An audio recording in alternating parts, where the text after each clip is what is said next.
Hello everyone, welcome back. It's towards the end of the month, so I figured now is a good time to start doing a monthly wrap up. I don't know what I'll get finished in like the next week and a half, so I figured I would just do it now. I knew she would do this. I knew she would do this. She was sitting off to the side just waiting, and I'm like, I know as soon as I start filming, she's gonna be like, hello. That was quiet, gracing us with her presence. Anyway, as I was saying, it is the end of the month, so it is time for a wrap up. Starting the month off strong, I started with the Fall of Cadia. Technically, I started it in December, but I finished it in January towards New Year's, so I'm counting it as a January read. Absolutely love this. This was probably the best 40K book I've read in a long time. There's a lot going on in it, a lot of characters to keep track of. There were some things that I thought could have been taken out, and it probably would have been a lot better story wise, because there's just kind of like a lot of, not like necessarily useless, but like a lot of POVs that I don't feel like help the story too much, and just kind of felt like meh to try and read through. But yeah, I really like this one. I think I might do a separate video on it. I tried to do a separate video on it, but didn't feel like I articulated myself in it well enough. So I feel like I might do a more deep dive video on this book, because I did really enjoy it, but there's just like a lot to go through. And since I read quite a bit this month, it's actually been a good reading month. I don't want to take up like too much time on each book, but definitely let me know if you see a book and you want to see like a more in-depth review on it. I would love to do a single review videos if that's something you guys would be interested in. I've thought about doing like single book reviews, because I keep seeing people say that they're interested in that kind of content, but anytime like people make those kind of videos, people tend to not like look at them or view them. So I'm always hesitant on doing them because people say they want them, but the views say otherwise. So let me know if you would indeed like that kind of content, because I would love to do that in the future. Um, this one was actually also like a December winter read, but it was towards the end of December, so I'm just lumping it in with January. And this is the Grim Curiosities. This I got from I think it was the Legends and Caffeine subscription box. Yes, I'm pretty sure I got this from the subscription box. This one was actually really good. This is from like an indie author, and that is Sharon Lynn Fisher. This was kind of like a cozy mystery read. Not really what I was expecting it to be. Like, the cover makes it look a little bit more haunting, like it's going to be like a thriller, but it's actually like a very wintry mystery. It's set in, I think it was York. I think it was York. I can't remember. See if it says on the back. Yes, 1851 in Old York. Um, it's basically about this girl, and she has like a kind of like a books and curiosity shop, and her mother was has like this illness where she's not like talking or eating, and she lost her father. And there's like a lot of mystery around it, because she meets like this other guy who also has like a similar affliction. um oh, sorry, jeez. uh, Quiet, come on, come on, be nice, thank you. I'm sorry, she's like this. um he His sister has like a similar affliction to her mom, so they start talking about it and getting together and like trying to figure out this mystery, and then they figure out maybe this isn't an illness, maybe it's magical. And then like there's this not like relative, but like this other guy that is interested in like the books that she has, and some of them are magical, and they start realizing maybe he is connected to like their illnesses and stuff. And it is actually really interesting. And I'd say the romance in it is actually pretty decent because it's not like romance heavy.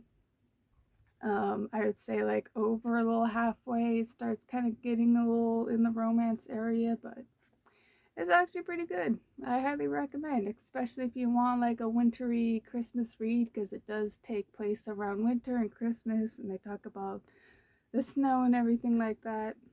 So, pretty good winter read. This one is actually one that my friend gave me, and this is Sirens, and this was actually a pretty good quick read. This is about a boy, and basically his family went to like a theater overnight, and he's home alone, and he gets these text messages and calls from his mom being like, hey, there's this like emergency happening, they're telling us we need to seek like shelter and stuff. And then he gets worried about them, of course, and so they like tell him not to like come and find them, that they're fine. And then he goes outside and he realizes that suddenly the world is like empty and there's like no one around. And then he goes into the city trying to find his mom and his little sister, and he like meets this other girl along the way, and they're trying to figure out what's happening. And basically every night there's just these loud sirens blaring, and it's a really good like mystery thriller. And I don't know, I highly recommend checking it out. It's a good quick read. I don't want to talk about too much about it because I feel like it kind of spoils it, but yeah, it's actually pretty interesting. Oh boy, The House Across the Lake. I actually found this in the little free library, and I'm glad I found it in the little free library and didn't spend money on it, because boy oh boy, I did not like this one. I saw some people review it on my Instagram, and they're like, it's so good, it's everything I want out of a thriller. I did not, okay, I wouldn't say I hated it. I actually really liked it until upway through, halfway through, and then it just went like a whole other direction. It was one of those books where it's suddenly like, and we're gonna put in this paranormal aspect that has nothing to do with everything that's been established prior in the story. And I hate when thrillers do that. Like, it's okay for a horror book, but like thrillers, I do not like paranormal aspects of my thrillers. I hate it, especially when like halfway through and no single like hint or feeling of like a paranormal thing, and they're like, and we're throwing in this paranormal thing, and you're like, why? Like, it's okay if like at the beginning it's kind of hinted towards that, but like this one didn't at all, and that, I think that's what upset me. And then the ending of it just really kind of dragged. I'm like, okay, this just needs to end, for fuck's sake. But basically the premises of this story is this girl, quiet, I'm sorry guys, she really wants to show you her butt. What are you doing? I thought you didn't like being on camera. Usually she hates it when I'm filming. She always avoids the camera. What are you doing? What are you doing? What? You gonna lay there? You want me to move the books? Is that where you want to lay? No? She's so finicky. Anyway, as I was saying, this is basically about a girl. She's struggling with like drug addiction and drinking, alcoholism, and she's trying to do a detox. So she goes to this house on the lake, and she basically, to pass her time, is spying on her neighbors. She has like binoculars and stuff, and she's like watching her neighbors across the lake and stuff at the other little vacation seasonal houses. And then she meets this other girl that's like a model, and she saves her from drowning. basically in the lake, and they get to know each other, and she finds out she lives across in one of the other, or I guess she doesn't live, she's like vacationing in one of the other houses across the lake. And then she's, of course, spying on her one night, watching her through the windows and stuff. She sees her like arguing with her husband and stuff. And then she disappears. And obviously, that's kind of where like the mystery and the thriller comes in. And this book tries to do a gotcha twice, and both of them just really fucking sucked. And it was like really interesting because naturally you're like, oh, it was the husband who did it. And so she's like questioning the husband and stuff. And then she meets this other guy that was doing renovations on one of the other summer homes. And then they kind of try to make it look like he did it, but he didn't. And I just, I don't know. It was really good up until they tried to do this paranormal thing that came out of nowhere. Damn it. She's trying to eat the fringe on my tapestry. But yeah, this one just kind of it fell flat. And then like the ending, like I said, just dragged on way too long. So they wanted to do two gotchas because they tried to be like, oh, it wasn't that one guy, it was this guy. And then it's like, haha, got you. It really was just this guy this whole time, and it was actually these two guys. Hated it. Hated it. I don't know. Moving on. The Teller of Small Fortunes.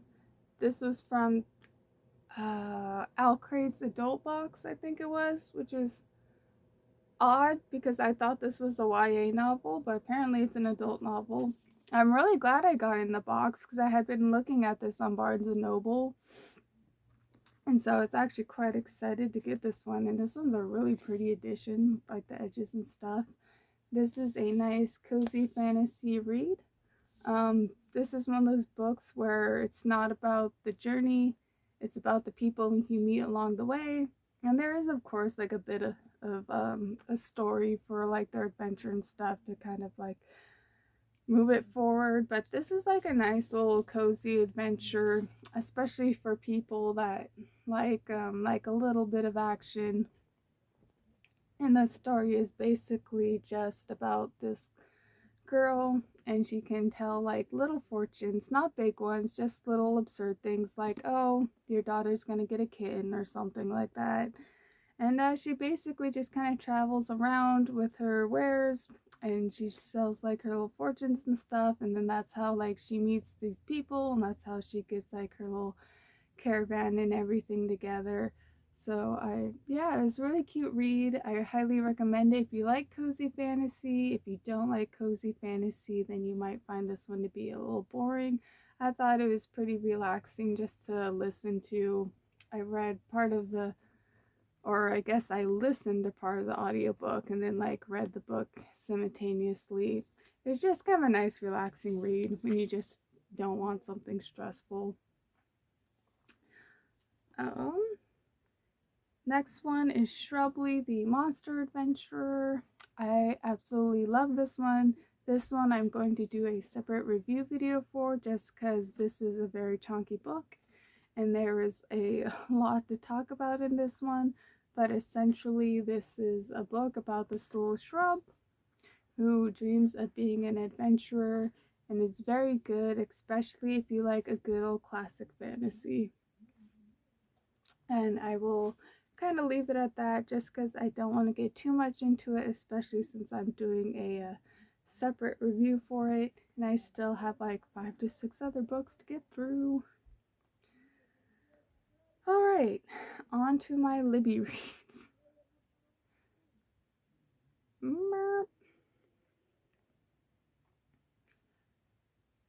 Let's see. The Cat Who Saved Books. This one was really good. I loved this one. This was a quick little listen to.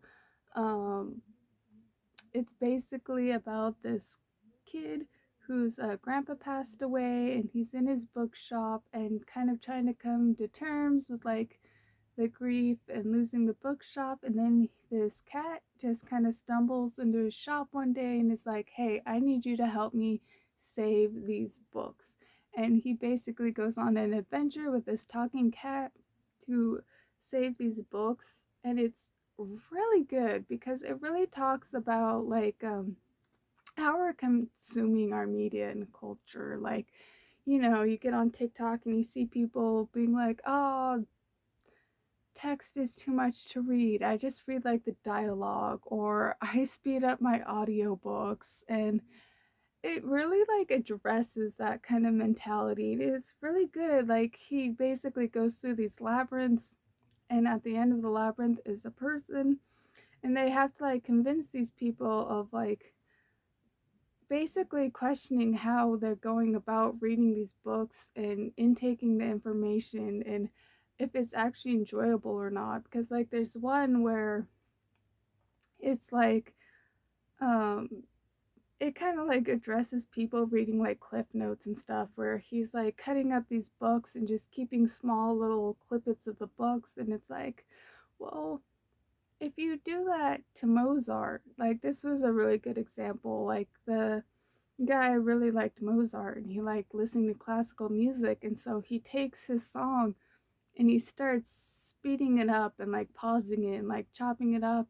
And he's like, no, no, no, you're ruining it. And he's like, see, that's like what you're doing to the book. Like, is it really good if you're, taking out all the stuff that like makes the book, right? It's like, is it really as enjoyable if you're skipping through it or you're speeding it up? Like, are you actually intaking the message of the book if you're just speeding through it?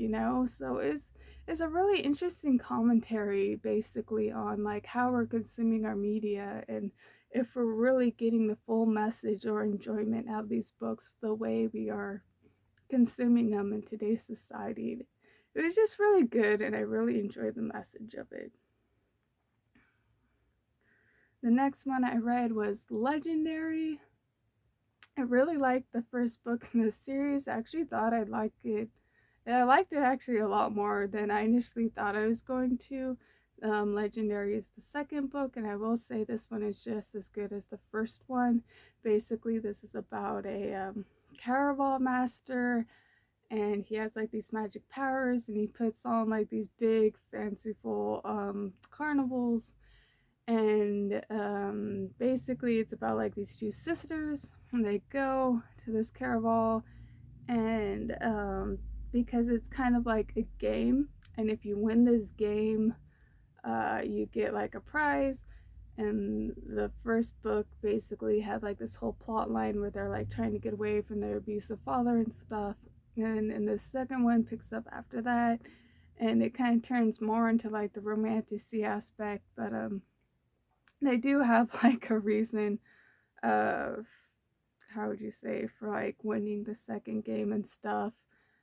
And then that goes into the third book, and the third book is Finale, and I did finish that one as well. Luckily, I was able to get both of them on Libby and binge listen to them. Did not like the third one as much as I liked the first two. I did not like the plot twist or just the overall direction it went in. It's like, remember when this was supposed to be about Legendary? Yeah, me either. Um, it's just, I don't know, and the romance aspect of it was just really stupid because they did that whole thing where it's like, here's the jackass character, here's the other character that's also a jackass, but they have to choose between the two jackasses, and you're like, please no. And then like even in the end, I just I didn't like it, didn't like it. And you still knew who they were gonna pick at the end. It's just like one of those obvious things, and I don't know. First two were really good. The last one, not so much, but I did end up liking this series a lot more than I thought I would. Normally with like carnival and circusy type books, I end up not really liking them. This one I actually thought was interesting because it is a bit of a darker take on the theme, because like the whole theme of it is like it's just a game, but like that's kind of a hint that it's like darker than it is because he likes to play games and stuff. And it's just really interesting. It's a good quick YA read if you want something like that. You might like the last book more than I did. If anything, I say at least read the first one. The first one's really good. The second one's just as good. You could probably just read the last two and not really care about the third one. I think the thing that made me mad the most about the third one is that a giant plot point from the second book just got cut off like real fast, and it just, I don't know, it's just like, why was this a plot point if you're just gonna like kill that person off? I don't know. Anyway, moving on. Snow Drowned. That's another thriller, a YA thriller, I think, which I did not know until I was like halfway through the book. And then I saw like the synopsis for it, and it said it was YA, and it definitely doesn't feel like a YA, but it is actually really good. I wasn't like so sure about it when I first started reading it, but then after like a couple chapters, it got really good. If you're someone who likes secret cult kind of stuff, I think you would really like this mystery. It's about, oh, I don't know how to describe it without like giving it away. I'd say it's about this girl, and it takes place on like this little secret island off of, I believe it was Oregon's coast, and it's like this kind of secret town kind of higher up and like the cliffs and stuff, away from like the other people, and there's like a manor and everything. And basically she's ends up being entwined with like this cult and people without really realizing it. And I feel like just saying cult gives it away too much, because I feel like it takes like a good half the book until we even get to that point. So I think I'll just leave it there. If that sounds interesting to you, then I highly recommend this one, because I actually ended up really enjoying it.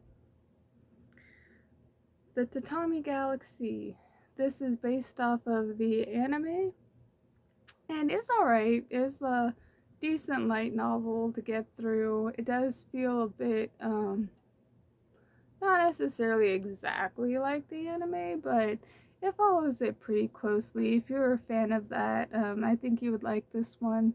I don't really have a whole lot to say about it. I just kind of felt neutral about it. I do say the audiobook is really fun to listen to, because the narrator is like really good at voice acting the different characters, and he does a good job at making each one sound like really unique and interesting. And he makes it really fun, because it does sound like you're listening to an anime, like if you had it in the background and you're just listening to it. So that was fun. Finding to me. But yeah, so that's just kind of my monthly wrap up. That was the last book that I fully finished. Currently, I'm on Ghost Wings Lies. I think that's what the title is called. And for the physical book, I'm reading Earth Throne. And I'm not sure I'm going to finish this at the end of the month. I'm not really trying to rush myself on it. So I think I'll probably talk about those in February's wrap up. So yeah, that was my monthly wrap up. Let me know what you think in the comments below. If you read any of these, if you're looking forward to reading any of these, if I've changed your opinion on any of these, or if you've read any of them, let me know your opinions on them. I would love to hear. So yeah, let me know what you think in the comments below. Make sure to like, comment, and subscribe. And if you are more interested in more bookish content, you can follow me at Magic Moon Buns on Instagram. So yeah, see you later, guys.